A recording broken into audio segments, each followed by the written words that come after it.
Okay, ready? Yeah. The budget sports touring is the most underrated category in the motorcycle history. For those who don't know, the sports touring motorcycle is a one which looks sporty but with an upright seating posture which is suitable for touring as well as the sporty riding. The motorcycle which we are going to see today is also one of its kind.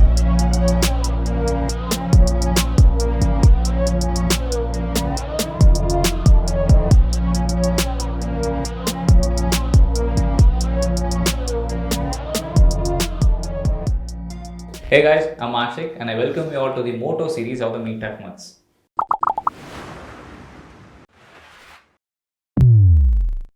The Bajaj Pulsar RS200. Aggressively sporty, the shark style fairing, angry looking eyes and much more. The design of the bike is a main plus point here, especially the eyes. I mean, the dual projector headlamps is my personal favorite. The new paint scheme is subjective with the asymmetrical colors on both the wheels. People may love it or just hate it.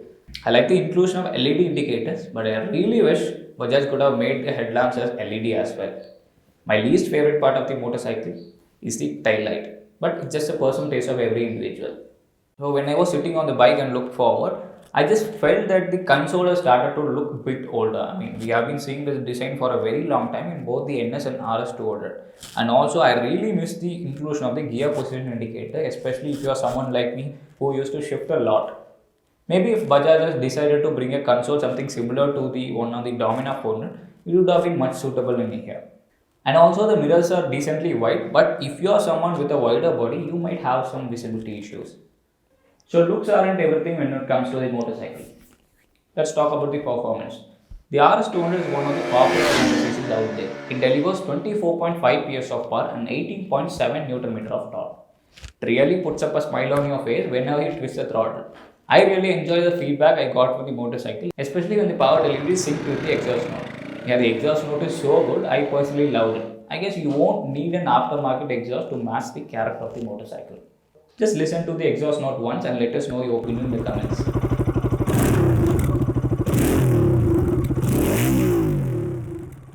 After the Domino 400, I guess this is my favorite exhaust note from the Bajaj. The only downside I felt with handling this bike is about the tires. It comes with the 130 section rear tire, whereas even the 150cc's in the market are recently started to come with the 140 section tires. I'm not saying that these tires are totally bad, but your confidence level on these tires are a bit less, especially when you're doing something like cornering or a quick direction change.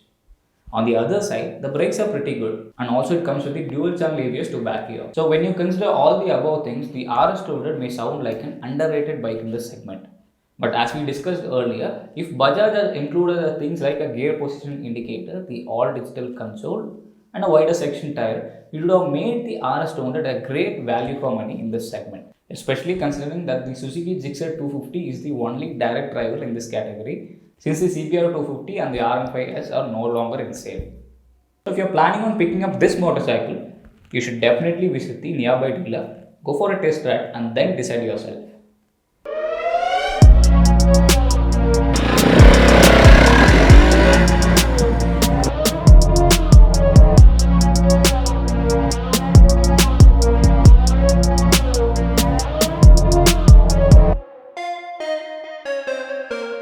So that's pretty much everything we had in our mind about this motorcycle. If you haven't subscribed to our channel, kindly hit the subscribe button. Thank you for watching this video and we will meet you guys in our next video.